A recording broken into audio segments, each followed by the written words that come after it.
જય ખેડૂત મિત્રો, પશુપાલન મિત્રો, કેમ છો? બધા મજામાં જ રહેવાનું અને મજામાં જ છું. મસ્ત મજાનો ફરી એક નવો વિડીયો લઈને આવી ગયો છું. આજે છે આપણે પશુપાલનનો વિડીયો. ચેનલમાં નવા હોય તો લાઈક, શેર અને સબસ્ક્રાઈબ કરી નાખો. અને આજે હું તમને વિડીયો વિશે થોડીક માહિતી આપવાનો છું, આવા નાના પારું વિશે. કે નાના પારુનો વિકાસ ના થતો હોય, બરાબર વધતા ના હોય, બરાબર હાઇટ ના વધતી હોય, ડેબા નીકળતા હોય, બરાબર હિંગડા ન આવતા હોય, તો એનો વિકાસ કઈ રીતે કરવો ને એ બધું જ આ વિડીયોમાં જાણવા મળશે. વિડીયો અંત સુધી જોજો. અને તમારે પણ કોઈ જાતનો ખર્ચો નથી, બધો દેશી વનસ્પતિનો જ આપણે કુસ્કો કરેલો છે, એટલે કોઈ જાતનું મૂંઝાવાનું નથી. તો તમે જોઈ શકતા છો આપણા પારુને. તો જો આ નાના નાના પારુનો વિકાસ કઈ રીતે કરવો ને એ ઘણાને નથી ખબર, તો આપણે એ જ વાત જાણીશું. પહેલાં વાત આપણે લઈ ડેબાની. તો ડેબું કઈ રીતે નીકળતું હોય એની વિશે આપણે થોડીક વાતો કરીએ મિત્રો. તો પછીનું નાનો પારુનું ડેબું નીકળવાની વાત કરીએ તો ડેબું એમ નીકળતું હોય કે જ્યારે નાનું હોય મિત્રો, તારે એકને એક નીરાવ ખાઈ ગયું હોય, તથા તમે નાની હાઇટવાળી ભેંસ કહીએ તો આપણે ટીસ્કી, તો ટીસ્કી ભેંસ હોય એનું પારું હોય અથવા ઇન્જેક્શનનું પારું હોય તો પણ હાઇટ ના વધે, એટલે કે એની માનો વહેલામાં નીચી હોય તો એના પારું કોઈ દિવસ ઊંચા ના થઈ શકે, એ નિશાળ પણ રહે. તો એવું હોય મિત્રો. તો અને વધારે પડતો આપણે એને ખાણ દેતા હોય, નીરાવ દેતા હોય અને એની હાઇટ કોઈ રીતે વધે નહીં, કેમ કે એનો વહેલો હોય નીચો તો એની હાઇટ તો વધે નહીં, એટલે એનું ડેબું નીકળવાનું કારણ એ હોય. અને જો ઊંચી ભેંસનું પારું હોય અને ડેબું નીકળતું હોય તો એના માટે દેશી કુસ્કાની આગળ વાત કરીએ. બાકી આનો તો છે ને માનો વહેલો નાનો હોય નિસ્કો, એટલે કોઈ રીતે મિત્રો ડેબું વધે વધારે પડતું ખવડાવી તો. અને બીજી વાત એ કે જેની માં મિત્રો ઊંચી હોય અને એના પારું નીચે રહેતા હોય એનો કઈ રીતે વિકાસ કરવો, તો એના માટે મિત્રો વાત કરીએ તો એને માટે જીવાત હોય ને પેટને એનો વિકાસ ને કદી થવા ના દેતા હોય. ઘણા મિત્રો એવી ભૂલ કરતા હોય છે કે એના પશુ હોય ને નાના, તો એને સાસ પાઈ દેતા હોય, એકને એક નીરાવ દેતા હોય, એકને એક ઓગા દેતા હોય, આવું બધું દેતા હોય, તો એના કારણે એનો વિકાસ ના થતો હોય. તો સારી નીરાવ ખવડાવવી જોઈએ.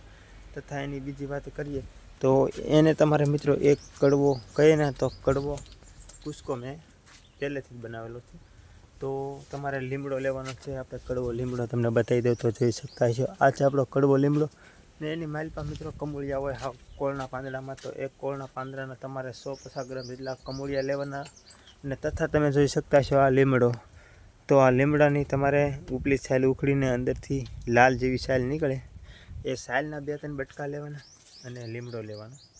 આ બંનેને તમારે મિત્રો બાફી મેળવાનું છે. બાફીને પછી તમારે એ જ કમોળિયા હોય એ બાફીને તમારે એક પાણીમાં થોડુંક એવું 50 એટલે કે 6 ml જેટલું, એટલે કે અડધો ગ્લાસ જેટલું પાણી લેવાનું. અને પાણી લીધા પછી મિત્રો તમારે છે ને એને બાફીને પછી તમારે એક વાસણમાં ગમે એમાં નીસવવાનું, આછું વાસણમાં પાણી જેમાં નીકળે અને એ પાણી તમારે પશુને પાઈ દેવાનું છે. કેમ કે જેવા પશુ આપણે આ છે કે આ પશુને પાવું છે અને આ પશુને ડેબું નીકળે છે અને હાઇટ નથી વધતી, એનો પૂરો વિકાસ નથી. તો એના માટે તમારે મેં કીધું એમ એ પાણી લેવાનું છે અને 50 ગ્રામ જેટલું પાણી, પછી એ તમારે પાણી પાવાનું રહેશે મિત્રો. તમે જોઈ શકતા છો. તો આ પારું છે ને એને તમારે 50 ગ્રામ જેટલું પાણી પાવાનું. અને જો તમે એ પાણી પાઈ દેશો પછી તમારે કોઈ જાતની સમસ્યા નહીં આવે પારુંમાં, અને તમારે 100% એનું પણ રિઝલ્ટ તમને મળશે. તો આપણા પારુંની મિત્રો વાત કરીએ તો એ પારુંની અંદર જીવાત હશે છે. પેટની માલપા આ છે, આ પેટ ડેબું થોડુંક નીકળી ગયું, તો એની માલપા જે જીવાત હશે ને એ તમારે આ મેં કીધું એક કડવો એટલે કે કુસ્કો, એ કુસ્કો પાવાથી તમારે જીવાત મરશે. જીવાત મરશે એટલે તમે જે નીરશો તેને પસંદ થશે, પસતું રહેશે એટલે એને વિકાસ થશે.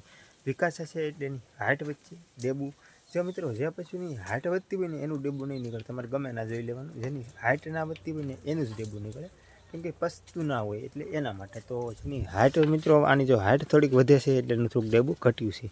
તો આ હતો આપણો દેશી કુસ્કો. અને આ કુસ્કો કર્યા પછી તમારા પશુનો 100% વિકાસ થશે. અને તમને જો મિત્રો આ વિડીયો ગમ્યો હોય તો સબસ્ક્રાઈબ કરજો, પરાને કોઈ ના કરતા. અને એકવાર તો આ પ્રયોગ 100% કરી જોજો. સબસ્ક્રાઈબ ન કરો તો કાંઈ નહીં, પ્રયોગ કરી જોજો. અને ચેનલમાં નવા હોય તો લાઈક કરતા રહેજો અને હાઈપ કરતા રહેજો. તો મળીશું નવા વિડીયો સાથે. બધાને જય માતાજી, બાય બાય.